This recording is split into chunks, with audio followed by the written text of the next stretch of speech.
Hoje, infelizmente, a maior parte das igrejas espalhadas pelo mundo está conduzindo as pessoas para longe da verdade e direto para a perdição. Meu nome é Rebecca. Tenho 48 anos e sou intercessora na minha comunidade cristã em Calgary, Alberta. Há pouco mais de 2 semanas, passei por uma experiência que mudou completamente a minha vida. Fui declarada clinicamente morta por 17 minutos, após complicações causadas por uma pneumonia que ignorei por tempo demais. Durante esse tempo fora do corpo, tive um encontro sobrenatural com Jesus. E o que ele me revelou sobre o estado espiritual das igrejas foi chocante. Ele me mostrou que entre milhões de congregações espalhadas pelo mundo, apenas 3 tipos realmente pertencem a ele. As demais, por mais ativas ou populares que sejam, estão afastando as pessoas de Deus em vez de aproximá-las. Sei que o que estou dizendo pode parecer inacreditável, até absurdo. Mas depois do que vi e vivi, não consigo mais ficar calada. Se você está ouvindo isso com a certeza de que está seguro espiritualmente, peço que ouça até o fim. Talvez sua eternidade dependa disso. Tudo começou em uma manhã comum de terça-feira, em março. Eu estava liderando um momento de oração na igreja quando senti uma dor aguda e intensa no peito. Minha saúde já estava fragilizada pela pneumonia, e naquele momento meu corpo não resistiu. Em questão de segundos, apaguei. Enquanto os paramédicos tentavam me reanimar, meu espírito foi levado a um lugar completamente diferente da realidade que conhecemos. A princípio me vi envolta por uma escuridão profunda, mas logo fui transportada para um espaço de luz indescritível, uma luz que não vinha do sol, mas parecia irradiar de todos os lados. E então Jesus apareceu. Não era o Jesus suave das imagens de escola bíblica infantil. Era o Rei glorificado, cheio de majestade, com olhos que misturavam amor profundo e justiça inabalável. Caí de joelhos imediatamente. Ele me chamou pelo nome e disse que precisava me mostrar algo que seu povo precisa compreender com urgência.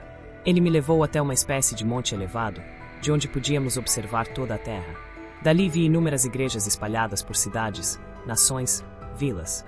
Quando perguntou o que via, respondi: igrejas, Senhor. Milhares delas. Seu povo te adorando. Ele então disse: olhe novamente, mas agora com olhos espirituais. Foi quando minha visão mudou. O que vi partiu meu coração. A maioria daqueles prédios estavam mergulhados em trevas espirituais. Vi engano, confusão e uma ausência total da presença de Deus. Por que está assim? Perguntei. Ele respondeu: porque muitos me expulsaram e acolheram outro espírito. Usam meu nome, mas não me seguem. Proclamam minha palavra, mas a distorcem para agradar multidões. Jesus me mostrou o que acontecia dentro desses lugares. Vi pregadores sendo manipulados por vozes demoníacas, falando como se fossem palavras de Deus. Vi cultos cheios de emoção, mas sem transformação. Vi ofertas sendo recolhidas com motivações gananciosas, disfarçadas de fé. Mas eles usam sua palavra, exclamei. Sim, ele disse, mas até o diabo usa a minha palavra quando quer enganar. O mais doloroso foi ver que muitos que frequentavam essas igrejas tinham corações sinceros, desejavam a verdade, amavam a Deus, mas estavam sendo conduzidos por líderes cegos. Eles não me rejeitaram, explicou Jesus, mas estão sendo mal guiados. Antes de revelar quais igrejas realmente pertencem a ele, Jesus me ensinou a orar de forma que o engano fosse quebrado. Ele tocou minha cabeça e uma oração veio aos meus lábios. Uma súplica por discernimento, por humildade para reconhecer o erro, por coragem para deixar o conforto e seguir somente a verdade. Ele disse que essa oração abriria os olhos daqueles que a fizessem de coração sincero. Em seguida fomos para o que ele chamou de deserto espiritual. Um lugar sombrio e seco, onde vi multidões vagando. Todos tinham aparência de cristãos, carregavam bíblias, usavam roupas de igreja, falavam sobre Deus, mas seus olhos estavam vazios. Esses são os que estão mortos espiritualmente, disse Jesus. Acreditam que estão vivos, mas se perderam em tradições, shows e líderes carismáticos que os afastam da verdade. Vi pastores, ministros de louvor, evangelistas, todos presos nesse deserto. Como chegaram aqui? Perguntei. Pararam de examinar tudo pela minha palavra. Trocaram a convicção pela conveniência, a obediência pela busca de bênçãos. Depois disso, Jesus me levou a um jardim glorioso, vivo com a presença de Deus. Lá as pessoas viviam em santidade, alegria, propósito. Elas buscavam a Deus por amor, não por aprovação.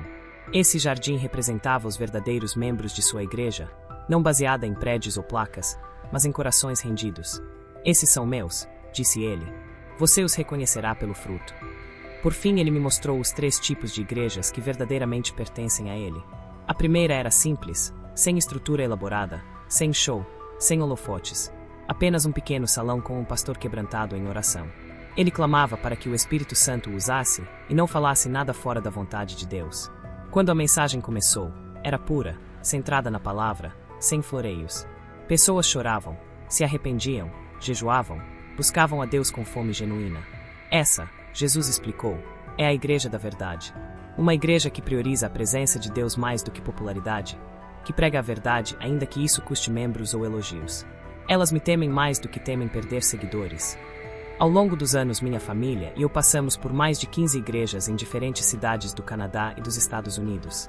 Vi de tudo, megatemplos onde me senti invisível, pequenas congregações onde todos sabiam tudo da vida uns dos outros, comunidades vibrantes e outras estagnadas. Mas nunca, jamais, vi algo como o que Jesus me mostrou naquele dia. Agora que voltei, não posso guardar isso para mim. Compartilho essa experiência porque acredito que Deus está chamando seu povo para acordar, discernir e voltar à essência da fé. Arrependimento, santidade, verdade e relacionamento real com Jesus. Não basta parecer cristão, é preciso nascer de novo. Ao longo dos anos conheci diversos estilos de igreja, das mais tradicionais, onde o silêncio era tão profundo que se podia ouvir uma agulha cair, até as chamadas progressistas, onde o nome de Jesus mal era mencionado. Também passei por igrejas rígidas, que pareciam se importar mais com normas externas do que com relacionamentos sinceros. Em algumas saía vazia. Em outras, me perguntava se conhecia verdadeiramente a Deus. Mas também encontrei lugares que me quebraram em lágrimas, porque ali, senti o céu tocar a terra. Sempre me questionei, o que causava tamanha diferença? Porque em certos lugares a presença de Deus era palpável, e em outros tudo parecia mecânico, como um teatro religioso. Em Toronto, estive numa igreja onde o pastor parecia mais interessado em promover sua própria imagem do que em proclamar o reino. Pregava sobre riqueza, autoajuda e sucesso, mas nunca mencionava cruz, renúncia ou arrependimento. A congregação ia para se sentir confortável, não para serem desafiados ou transformados. Já em Edmonton, encontrei um pequeno grupo onde o líder chorava ao pregar sobre a perdição do mundo. As reuniões começavam com oração, antes mesmo do culto. Adultos e crianças se reuniam com fervor genuíno. Aquele lugar me tocou profundamente e mudou minha forma de ver a igreja. Em Vancouver, assisti a cultos que mais pareciam espetáculos. Luzes, efeitos, música ensurdecedora. O pastor entrava como uma celebridade. Mas ao sair percebi que havia sido entretida, não alimentada espiritualmente. Aqui em Calgary, finalmente encontrei um lugar que, embora não seja perfeito, carrega algo verdadeiro. As pessoas se importam de verdade umas com as outras. O pastor prega a palavra com coragem. A adoração tem profundidade. Foi ali que minha caminhada mais intensa com Deus começou, e onde hoje lidero um grupo de oração. Após visitar tantas igrejas, comecei a perceber padrões. O que faz uma igreja estar alinhada com o coração de Deus? Porque alguns pregadores falam com quebrantamento, e outros parecem apenas cumprir agenda. Essas perguntas me acompanharam por anos. Orei, jejuei, mergulhei nas escrituras. E só após passar pela morte, literalmente, foi que recebi respostas claras. Nos últimos 3 anos em Calgary, comecei a notar algo preocupante. Alguns líderes da cidade que antes eram cheios de paixão pelo Evangelho começaram a mudar. Pregações que antes falavam de arrependimento e santidade passaram a girar em torno de conforto e sucesso pessoal. Ministérios que antes buscavam almas passaram a buscar visibilidade. Vi líderes falando de humildade, mas vivendo em luxo. Pregando generosidade, mas acumulando riquezas. Vi templos crescendo em estrutura, mas minguando em poder espiritual. Meu coração se angustiou. Dobrei meus joelhos, entrei em jejum, pedi respostas a Deus. Foi nesse período de busca intensa, durante um jejum prolongado, que meu corpo enfraqueceu. Contraí uma pneumonia grave.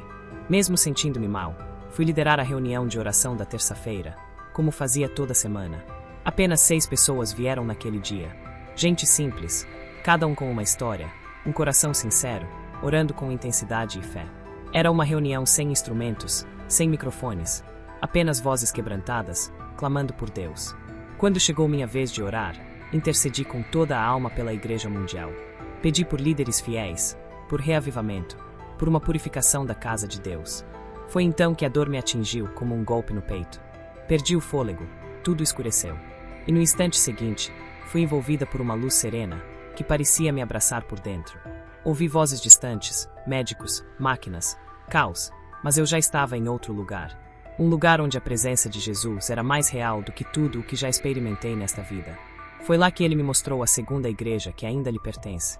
Dessa vez não havia templo. Estávamos nas ruas de uma cidade desconhecida. Vi uma mulher caminhando com uma cesta de alimentos. Ela batia de porta em porta, não para pedir, mas para doar. Alimentava famintos, consolava doentes, abraçava os invisíveis. Era pastora, mas seu altar era o asfalto. Vi jovens orando do lado de fora de hospitais. Vi homens construindo a casa de uma viúva. Mulheres orando com presidiários. Tudo isso sem flashes, sem filmagens, sem holofotes. Era o amor de Cristo vivo, ativo, servindo em silêncio. Esta, disse Jesus, é a igreja do serviço. Aqueles que me adoram com as mãos, com os pés, com o coração em ação. Então vi um homem idoso ajoelhar-se diante de um morador de rua e lavar-lhe os pés. Alguém tentou filmar, mas ele disse, não precisa registrar. Jesus já viu. E seguiu chorando. Foi ali que compreendi. O céu presta atenção em gestos que o mundo ignora. Logo depois fui levada a uma casa simples. Lá irmãos e irmãs cozinhavam juntos. O culto acontecia em meio à comunhão. Não havia liturgia engessada, apenas oração, leitura da palavra e partilha. Vi uma jovem dar seus próprios sapatos a outra. Vi um adolescente doar seu celular velho a um irmão que precisava estudar. Vi mães sendo acolhidas, adolescentes aprendendo a orar. Era Atos dos Apóstolos diante dos meus olhos.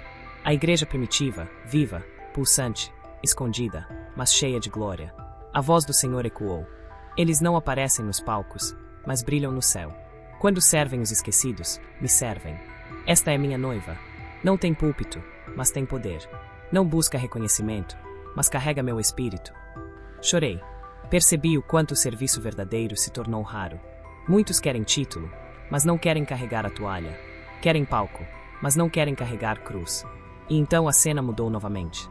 Senti uma atmosfera diferente, densa, reverente. Vi uma casa antiga, sem placa, sem destaque. Ao entrar fui tomada por um peso espiritual indescritível, não de opressão, mas de santidade. Não havia cadeiras, não havia microfone. Apenas tapetes, bíblias abertas e muitos joelhos dobrados. Vozes sussurravam, gemiam, clamavam. Era a igreja da intercessão. Ali ninguém buscava visibilidade. Não havia música, nem aplausos. Apenas lágrimas, línguas espirituais, súplicas. Vi homens e mulheres se prostrarem no chão por horas. Vi crianças sendo ensinadas a jejuar. Jovens clamando por escolas. Mulheres chorando por nações. A oração ali não era apenas som, era batalha. Esses, disse o Senhor, são os que sustentam o mundo. Quando ninguém vê, eles vigiam. Quando todos dormem, eles intercedem. Seus nomes são desconhecidos na terra, mas celebrados no céu. Se não fossem eles, o juízo já teria sido liberado. Eles são a última muralha antes da destruição. Caí de joelhos, quebrantada. Percebi o quanto havia negligenciado a intercessão. Deus não se move com base em eventos ou agendas, ele responde ao clamor secreto.